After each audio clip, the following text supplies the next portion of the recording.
Good morning, everyone. Thanks, Sheila, Nigel. Nice to see.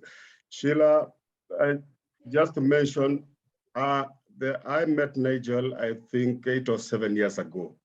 There was something called the Leaders Quest, and I think it was either in Mumbai or nice to see you again.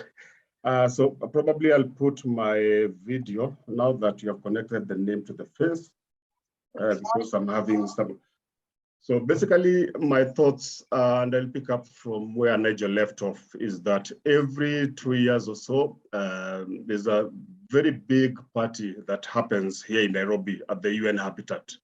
And we have all these government, housing ministers, mayors. They come, they make promises on housings and on dealing with the challenges of the informal settlements. Every government comes. They promise this year we'll do 5,000 houses. Another government will promise 10,000. The magic number is usually 5,000, 10,000. After 2 years, they come again. Then we have another party which is also hosted by the UN Habitat, which is called the World Urban Forum. Same pledges, same promises, none fulfilled. We just keep on shifting the goalposts in terms of providing solutions to poor people in informal settlements. But despite all these efforts, we understand that there are a lot of effort being put by government, UN agencies, campaigns like this one's roof over our heads.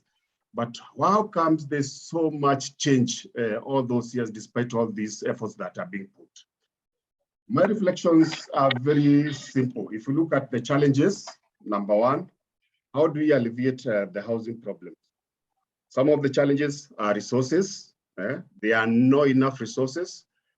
All these resources are not being managed efficiently.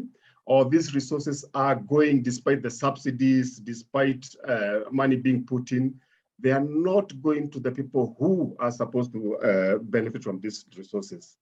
Poor people are always dealing with the issues of evictions. There's lack of access for land to build on. We have always, poor people are always fighting to have secure tenure. And then another one is there's a people who are putting in efforts to alleviate the problems of housing in informal settlements, but they are not being incentivized enough to put more. So, and I think for us within SDI, the biggest challenge is not to capitalize on the resources that the poor can contribute. Is not to capitalize on the ideas, is not to capitalize on the organizations, is not to capitalize. And I think there's, when it comes to providing this solution, there has always been a very top-down approach in terms of, so, and I think the solution is how do we involve poor communities in their pursuit for affordable shelter, in the planning, in the design. How do we make poor women, the ones Sheila are talking about, the poor people living from, how do we make them that own these processes for housing intervention?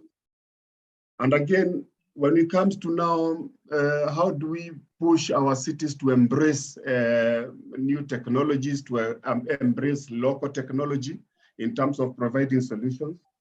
How do we embrace community interventions and amplify whatever communities are doing? And I think part also of the challenge is that we are always learning these new words. Now, some of us have now mastered, we are talking about the issues of climate, the issues of climate change, the effects of climate change on informality. We are talking about resilience. We have mastered resilience. Now we have to learn new words. We are constantly, in our pursuit, we are constantly learning all these new challenges.